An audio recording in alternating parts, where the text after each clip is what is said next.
नमस्कार मंडळी. आज लक्ष्मीपूजन. आमचे दिवाळीचे व्हिडिओ तुम्ही बघितले असतीलच. आवळा अष्टमीपासून दिवाळी सुरू झाली. एकादशीचा व्हिडिओ लावला होता, वसुबारस, धनतेरस आणि आज लक्ष्मीपूजन. पण किती गोंधळ यावर्षी. कोण म्हणे 20ला करा, कोण म्हणे 21ला करा. अमावस्या तर रात्री आहे आज 20 आणि 21ची. सगळ्यात मोठी अमावस्या आणि म्हणून लक्ष्मीपूजन सगळ्यात मोठा सण. तर आम्ही काय केलंय, आमच्या ऑफिसची पूजा आम्ही आज करतोय 20 तारखेला आणि उद्या करणार आम्ही आमच्या घरची पूजा. घरची सगळी मंडळी आज ऑफिसमध्ये आली आहे पूजा बघायला आणि पूजा इतकी सुंदर आमच्या गुरुजीने मांडून दिली की काय तुम्हाला सांगू. म्हणजे इतकं वातावरण प्रसन्न झालंय की लक्ष्मीला आम्ही अगदी असंच म्हणालो आहोत, थांब लक्ष्मी, आम्ही कुंकू लावतो. आम्ही कुंकू अजून लावलंच नाही लक्ष्मीसाठी. कशी केली पूजा तुमची उत्सुकता वाढलीच असेल ना. चारू सांग त्यांना पूजा कशी केली ती.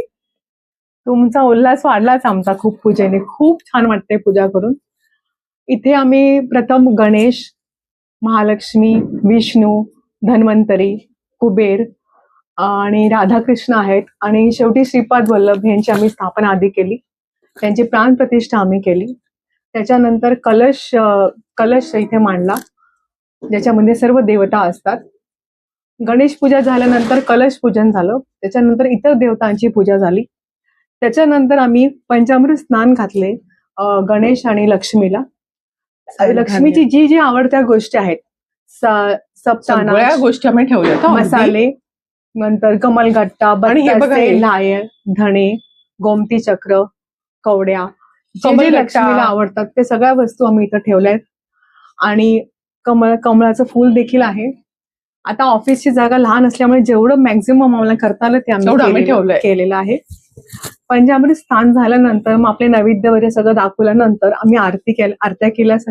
सगळे ऑफिसचे लोक होते आरत्यामध्ये. त्याच्यानंतर महत्वाची गोष्ट म्हणजे आम्ही वृष्टी केली लक्ष्मी आणि गणेशवर. प्रथम धणे, लाह्या, बत्तासे, कमलगट्टे, त्याच्यानंतर गोमती चक्र, हे या सगळ्या गोष्टीची आम्ही लक्ष्मीवर वृष्टी केली. लक्ष्मी आणि गणेशची मूर्ती इथे दिसत नाहीये छोटीवाली, पण लक्ष्मी अतिशय प्रसन्न झाली या सगळ्या आमच्या पूजेनी आणि आमच्या आस्थानी. वातावरण इतकं प्रसन्न झालंय काय सांगू. तुम्हाला कसली वाटली आमची पूजा. आज अजून एक माझ्यासाठी आनंदाचा दिवस आहे, कारण की आम्ही मराठी संक्षिप्त श्रीपाद वल्लभ चरित्रामृत आम्ही आजपासून पहिला रेकॉर्ड केलाय ह्यांच्या आवाजामध्ये. जरूर ऐका आणि तो तुम्ही जरूर ऐका, कारण की वेळेचे अभावे फार मोठा चरित्रामृत वाचण्यात जमत नाही असं बरेच भाविकांचं म्हणणं होतं. म्हणून 3.5 मिनिटाचाच आहे, तो संक्षिप्त असा, पण त्याची सुद्धा फायदे तेवढेच आहेत जेवढ्या मोठ्या अध्यायाचे.